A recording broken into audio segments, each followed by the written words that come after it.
Hi guys, it's Andy from Man City Fan TV. Well, 3-0 and what can I say? I wasn't going to bother because I need to go to bed. It's nearly midnight and just when I always do a video, the light comes on. Yeah, Phil Foden. What can we say about this kid? I was desperate, absolutely desperate for him to score. He had 2 or 3 chances. He had one glorious chance which he should have buried, and it was like, oh, no, we're gonna have to wait another week, another 2 weeks, another 2 months. And then he played that wonderful pass to Mahrez, and yeah, it just, the kid's a genius. I've said it on numerous occasions on videos. I said it on Bolt from the Blue, the podcast I did with Walter Smith from ex-Blue Moon Rising TV. I said to him on the channel, I said, this kid is, can you imagine in 2, 3, 4 years time, we've got Bernardo Silva and Phil Foden pulling the strings in the centre of midfield, and it's just going to be, this kid is just so special. And I also said in the video post-match, we shouldn't go overboard, we shouldn't be like going mental for the fact that why ain't Foden playing and things. He's not ready yet, and he's certainly not going to replace the likes of David Silva, Bernardo Silva, Kevin De Bruyne, Fernandinho. I mean, he's going to struggle to get in the first team, that's an absolute certain. But when he plays in games like this and he's been given his head to say by Pep, just go and do it, kid, don't worry about it, go and do it. And tonight I thought he was magnificent. I thought he was brilliant all game. He's got such a range of passing. He's got great tight control. This is a kid who was 18 in May.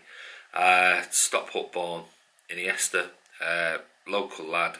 We love him. We absolutely love him. So Phil, if you're watching this, we love you. And I think, City fans, I think most City fans who go to matches and everything else are pretty objective with regards to the fact that we know you're not going to be a starter in this season.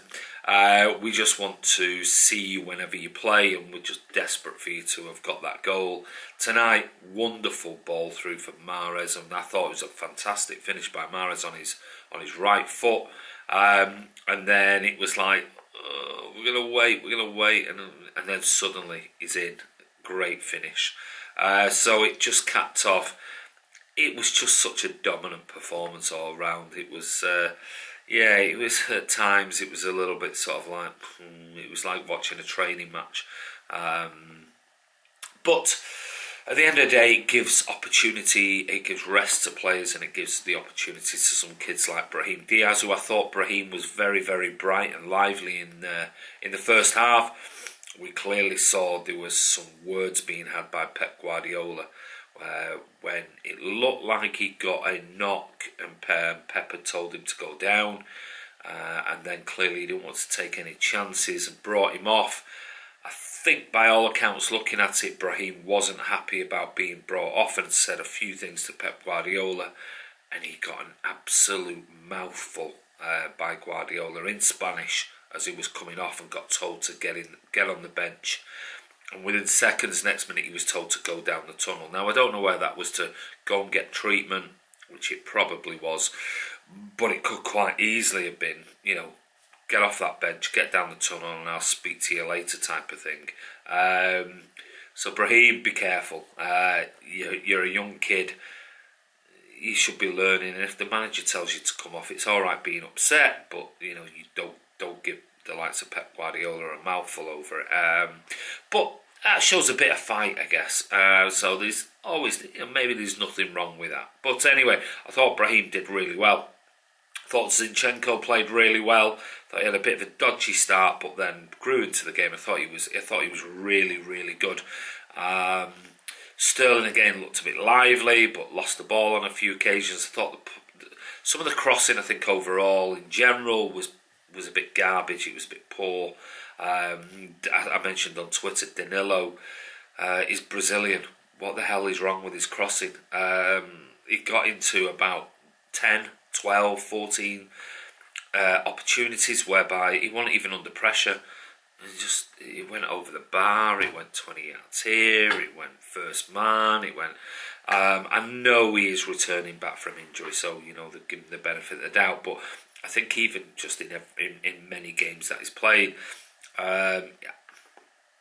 reminds me a little, I'll be honest, it reminds me a little bit of, it's almost like because when we signed Maicon, it was like a... I expect a little bit more. I don't know. He's been in and out the team. He's had injuries and things. So I mean, I'm sure we'll all forgive him that. But I just think he can do a lot more. But I thought John Stones, that was interesting. I had a quick debate on Twitter with somebody. I still think it looks awkward. I don't know. He's great on the ball, and we know. And I love John Stones. I've always been a massive John Stones supporter, but as a centre back.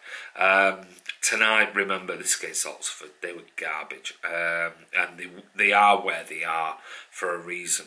But a central defensive midfielder replacement immediately for Fernandinho in a year's time, not for me.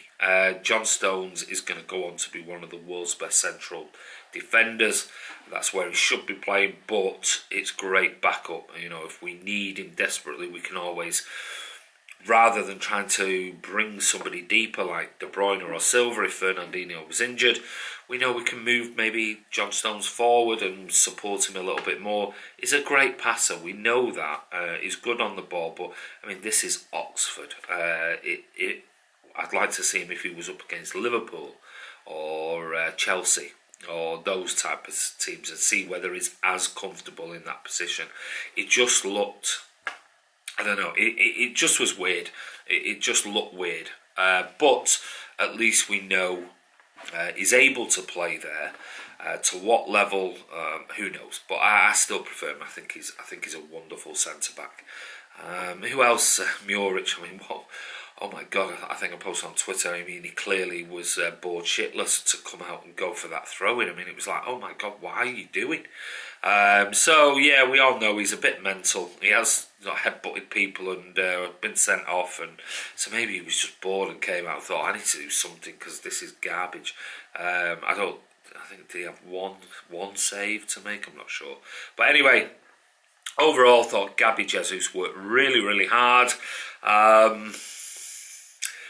Do we still expect her to start? I just expect a little bit more from him. But, you know, he got his goal, albeit a sort of a tap in from 2 yards with his head.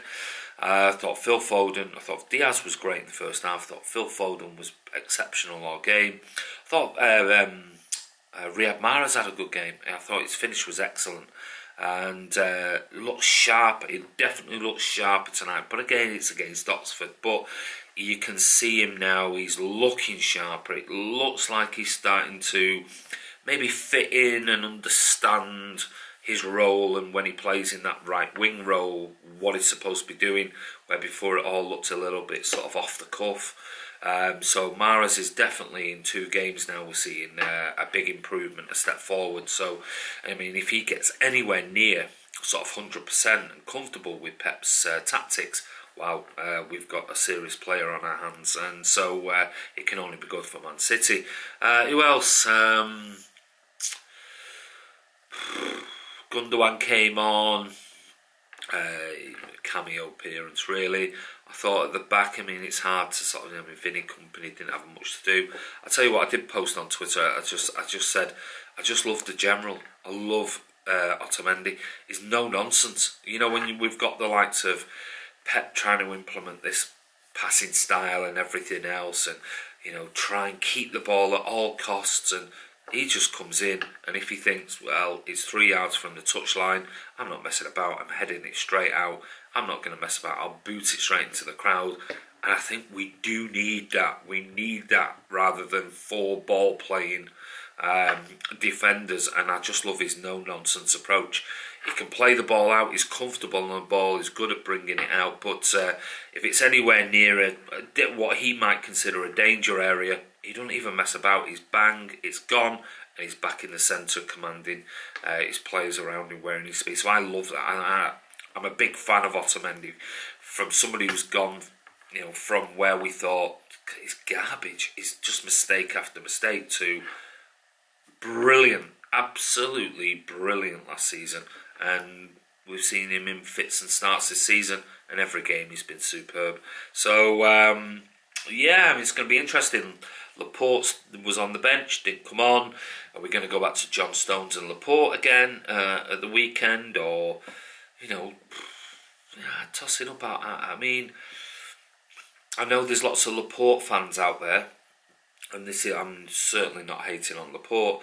I'm just not as enthused as some fans post on social media about Laporte. I think he's still young. He's got a lot of learning to do. I don't think he's always positionally aware. Needs to improve on that area, but he's naturally left-footed, which is massive for us. The best partnership I can see Pep going with Stones and Laporte.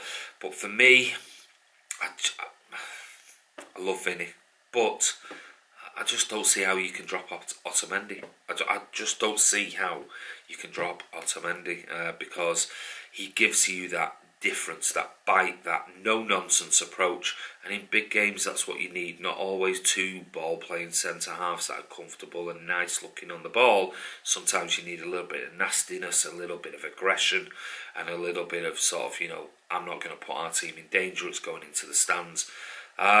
So it's going to be interesting. It's going to be interesting this season, certainly with when we look at the dynamics of this, the defence and the centre-backs. Is it going to keep sticking with Stones and Laporte in the Premier League, and then the likes of Vinny and Otamendi are going to have to just go for second fiddle in Carabao Cup, FA Cup, coming on a sub and that type of thing. So it just shows you how many options we've got, Blues. It's fantastic. And tonight we've got 2 kids, or 3 if you include Zinchenko, getting opportunities, and then Bernabé coming on at the end. Even though he's only a baby, at least he's got a taster. He's got so much learning to do and so much growing to do. But just giving him that little bit of taste of real men's football and what it takes. And he didn't look overawed when he came on. He got stuck into a few tackles. So anyway, Blues, it's Man City, 3-0, comfortable, very, very comfortable. Which I honestly thought it would have been more difficult, but it wasn't, and we move on. What was the derby? Anybody been following the derby game against United? I saw it was 1-1, but I'm not actually sure how it finished. Frank Lampard up against his old boss, Jose Mourinho. So if any of you Blues out there know the final score, please let me know, because I'm really, really eager to find out what the final score was. So anyway, guys, this is Andy from Man City Fan TV. It's very late here. I need to go to bed. I'm up early in the morning. Have a great night. Blues, safe trip home from Oxford, and we'll be back and posting videos. I don't know what I'm going to do. Maybe tomorrow night I might have to do a quick episode 5 of the Sharon Latham interview and get that out. I wanted to do a preview with Oxford, but I'd spent 2 weeks trying to pester Oxford fan channels and Oxford Yellow Fan Army and all that, and I finally got a reply late last night saying, I can give you a 2-minute sort of voice over the phone. And I said, well, just send me a video for 2 minutes on your iPhone and we'll anyway, didn't get it, so end of story. That's the first one we've not done, match preview, which is a bit of a shame, but we'll certainly get them back for when we're back in the Premier League, and we'll get that done later on this week. And anyway, it's Andy from Man City Fan TV. Don't forget to subscribe. Hope you enjoy the game, hope you enjoy the videos, hope you enjoy the channel, and please don't forget to subscribe. Keep bringing it for you. Good night, everybody, from Lithuania, and I'll speak to you tomorrow.